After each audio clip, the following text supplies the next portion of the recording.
सभी व्यूअर्स को मेरा नमस्कार। अगर आप लोग मैथ्स की स्ट्रेटेजी जानना चाहते हो और मैथ्स के राजा बनना चाहते हो, मैथ्स के किंग बनना चाहते हो, यानी कि मैथ्स में एक किस्म से 100% स्कोर करना चाहते हो, तो आप बिल्कुल सही जगह पर आए हो। मैं आज आपको इतनी ज़बरदस्त, इतनी बढ़िया स्ट्रेटेजी बताने वाला हूं कि आज तक आपको कभी किसी ने भी ऐसी स्ट्रेटेजी नहीं बताई होगी।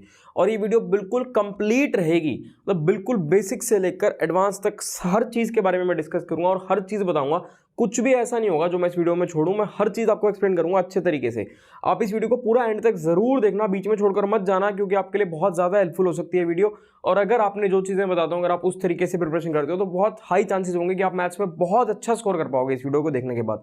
आप में से बहुत से लोग मुझे जानते होंगे, जो लोग मुझे नहीं जानते उन्हें बता देता हूँ कि मेरा नाम निशांत कपूर है। मैं एसएससी सीजीएल मैंने 3 बार क्रैक किया है। सीजीएल 2018 मैंने क्रैक किया, जो मेरी ड्रीम पोस्ट थी वो मैंने पाई उससे। सीजीएल 2019 क्रैक किया, 2019 इसलिए देना पड़ा क्योंकि 18 की ज्वाइनिंग तब तक नहीं आई थी। फिर 20 दिया, 20 का सिर्फ टियर 1 दिया था, उसके आगे मैं नहीं गया था।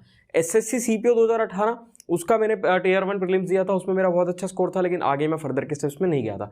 यानी कि फर्स्ट राउंड में मैंने हमेशा बहुत अच्छा स्कोर किया है। और मैं आज आपको एक ऐसी स्ट्रैटेजी बताऊंगा जो आपकी हर एग्जाम में काम आएगी। ऐसा नहीं है कि किसी पर्टिकुलर एग्जाम के लिए। इस स्ट्रैटेजी को आप मैथ्स के कोई भी ऐसा पेपर जिसमें मैथ्स आती हो, चाहे वो एसएससी सीजीएल हो, चाहे वो एसएससी सीपीओ हो, चाहे वो एसएससी सीएचएसएल हो, इस टाइप से स्ट्रैटेजी बनाऊंगा। और टियर 1 टियर 2 कंबाइंड हर चीज़ के बारे में बता दूंगा कि इस तरीके से अगर आप प्रिपरेशन कर दोगे तो आपको कुछ ऐसे अलग नहीं पढ़ना पड़ेगा, टियर 1 के लिए अलग नहीं पढ़ना पड़ेगा, टियर 2 के लिए। इस तरीके से अगर आप पढ़ते चले जाओगे तो आपकी पूरी तैयारी बिल्कुल सही होती जाएगी। और वीडियो अगर अच्छी लगे तो भाई लाइक कर देना। मैं आप लोगों को बस एक अपील करना चाहता हूँ कि यार वीडियो को लाइक करोगे, कमेंट करोगे तो हमें मोटिवेशन मिलती है, हमें अच्छा लगता है। तो इस वीडियो का टारगेट रखते हैं 10,000 लाइक्स का। अगर आपने 10,000 लाइक्स कर दिया ना इस वीडियो पर, तो यार मतलब होगा तो क्या, बस यही होगा कि मुझे अच्छा लगेगा, बढ़िया लगेगा और मोटिवेशन मिलेगी आप लोगों के लिए काम करने के लिए। बाकी ये जो चैनल है जहाँ पर ये वीडियो देख रहे हो, इस चैनल का नाम है कपूर गुरुकुल। और हमारा एक और नया चैनल है जिसका नाम है कपूर गुरुकुल क्लासेस। तो जिन्होंने अब तक सब्सक्राइब नहीं किया, दोनों चैनल्स को सब्सक्राइब कर दो, कपूर गुरुकुल को भी, कपूर गुरुकुल क्लासेस को भी।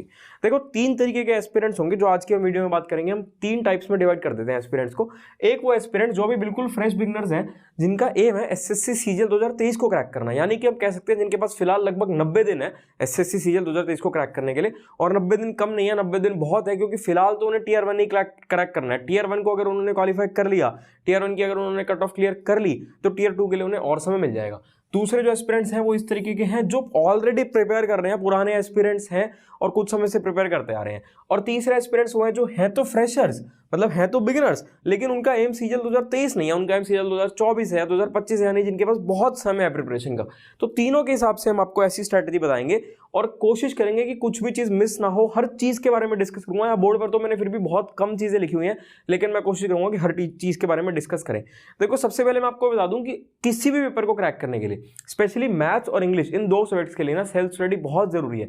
वैसे तो हर चीज़ के लिए सेल्फ स्टडी जरूरी है, लेकिन मैथ्स के लिए तो बहुत ही ज़्यादा जरूरत होती है सेल्फ स्टडी की। तो अगर आप लोग ये सोचो ना कि हमने कोई कोचिंग लगा ली, भाई अब तो हमारा पेपर क्रैक हो जाएगा, तो भाई भूल जाओ इस बात को। ये गलत फहमी आप लोग अपने मन से निकाल दो। आपको सेल्फ स्टडी करनी पड़ेगी, आपको खुद मेहनत करनी पड़ेगी। अब बात करते हैं वो सेल्फ स्टडी, वो मेहनत करनी कहाँ से है, कैसे पढ़ना है, क्या पढ़ना है।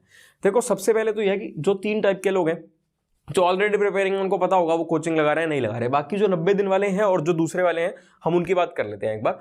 देखो 2-3 तरीके हैं। एक तरीका तो है कि आप यूट्यूब पर किसी को फॉलो कर लो, यूट्यूब पर ढूंढो कि कौन अच्छा पढ़ा रहा है, उसको आप फॉलो करो, वहां से वीडियोस पढ़ो, फिर सेल्फ स्टडी करो। लेकिन यूट्यूब ना ज्ञान का भंडार है, वहां पर एक ऐसे इस तरीके से ढूंढ पाना, उसी में आपके काफी दिन वेस्ट हो जाएंगे। दूसरा तरीका है कि आप कोई पेड कोर्स ले लो, या जहां से भी मतलब आपकी इच्छा है, आप अफोर्ड कर सकते हो तो ले लो, नहीं तो कोई ऐसा जरूरी नहीं होता।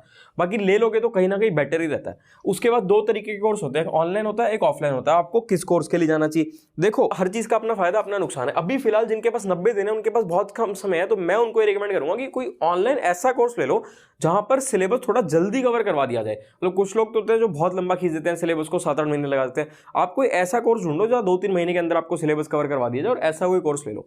उसके बाद आप लोगों को सेल्फ स्टडी करनी है और आपको प्रैक्टिस करनी है। वो कैसे करनी है, सबसे पहले तो जब आपने पढ़ने के बाद आपको अपने नोट्स बनाने हैं। नोट्स बहुत बहुत बहुत ज्यादा जरूरी होते हैं।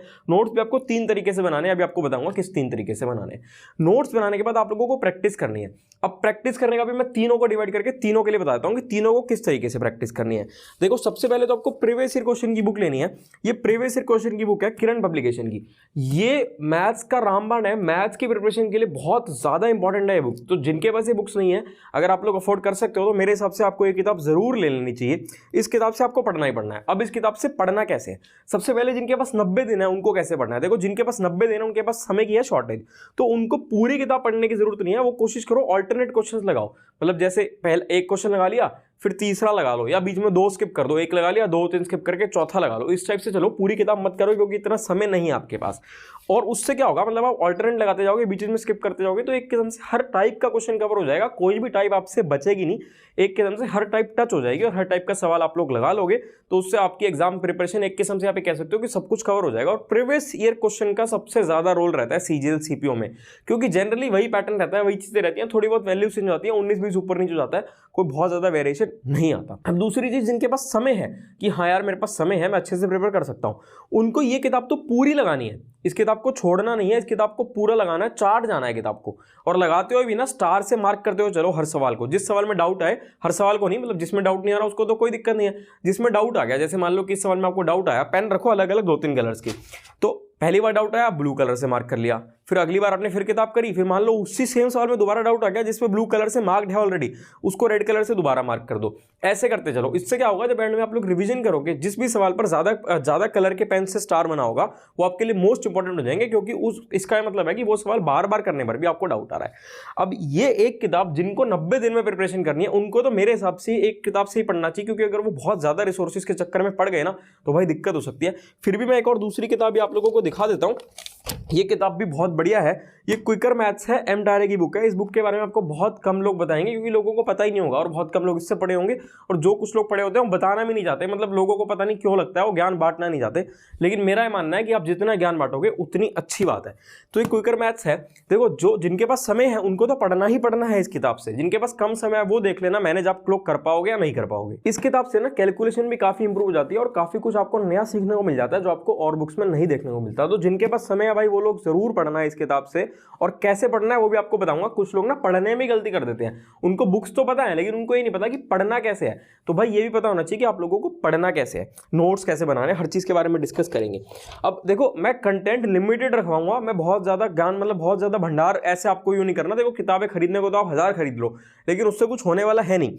ये जो 2 किताबें बता दी हैं, ये 2 किताबें आपको लेनी है, उसके बाद एक तीसरी किताब है, बस इतनी ही आपको किताबें लेनी है। अगर आपने इन 3 किताबों से पढ़ लिया तो आपके लिए मोर देन इनफ है। ये जो तीसरी किताब है ना, ये एडवांस मैथ्स की किताब है, और ये बुक जिनके पास सिर्फ 90 दिन है उनको मैं रिकमेंड नहीं करता। जिनके पास समय है कि हाँ भाई हमारे पास समय है, हम प्रिपरेशन कर सकते हैं, उनको मैं कहूंगा एडवांस मैथ्स की किताब आपको जरूर लेनी है, क्योंकि इससे आपका स्कोर काफी इंप्रूव हो सकता है। ये किरण पब्लिकेशन की बुक है, लिंक आपको डिस्क्रिप्शन में मिल जाएगा। अगर आपने इस किताब से पढ़ लिया तो आपका स्कोर इंप्रूव होने के काफी हाई चांसेस हैं। और देखो कॉम्पिटिटिव एग्जाम्स में एक नंबर से बहुत ज्यादा फर्क पड़ता है, लेकिन वही बात आ गई कि 90 दिन वालों के लिए वो आप देख लेना मैनेज हो पाएगा नहीं हो पाएगा। मेरे हिसाब से 90 दिन वाले मत लेना, जिनके पास ज्यादा समय वो लोग ले लेना। और इनके जो सॉल्यूशंस होते हैं ना, सॉल्यूशंस भी काफी सही रहते हैं, मतलब ट्रिक्स वगैरह से सिखाई जाती है।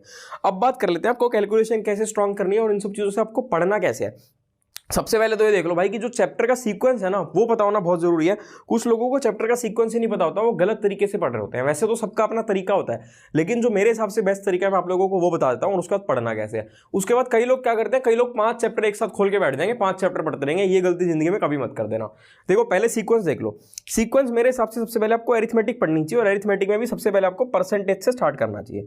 परसेंटेज के बाद आप लोग प्रॉफिट एंड लॉस पढ़ो, प्रॉफिट एंड लॉस के बाद आप लोग रेशियो प्रोपोर्शन पढ़ो, उसके बाद आप लोग कंपाउंड इंटरेस्ट, सिंपल इंटरेस्ट पढ़ो, फिर टाइम एंड वर्क पढ़ो। पाइप्स एंड सिस्टम्स भी टाइम एंड वर्क का ही पार्ट होता है, इसलिए मैंने लिखा नहीं, वो तो अंडरस्टूड है कि टाइम एंड वर्क खत्म होती है, पाइप्स एंड सिस्टम्स करना ही करना है। फिर टाइम एंड डिस्टेंस पढ़ो। ये चैप्टर्स आपको अरिथमेटिक के सबसे पहले करने हैं, उसके बाद बाकी के बचे हुए चैप्टर्स। फिर आप लोग एडवांस मैथ्स उठाना। एडवांस मैथ्स में आपको स्टार्ट कैसे करना है, मेरे हिसाब से सबसे पहले अलजेब्रा पढ़ो, अलजेब्रा के बाद ट्रिगो पढ़ो, और ट्रिगो में हाइट्स एंड डिस्टेंसेस ट्रिगो का ही पार्ट है वो पढ़ लो। फिर मेंसुरेशन पढ़ लो, फिर ज्योमेट्री पढ़ लो, फिर नंबर सिस्टम पढ़ लो।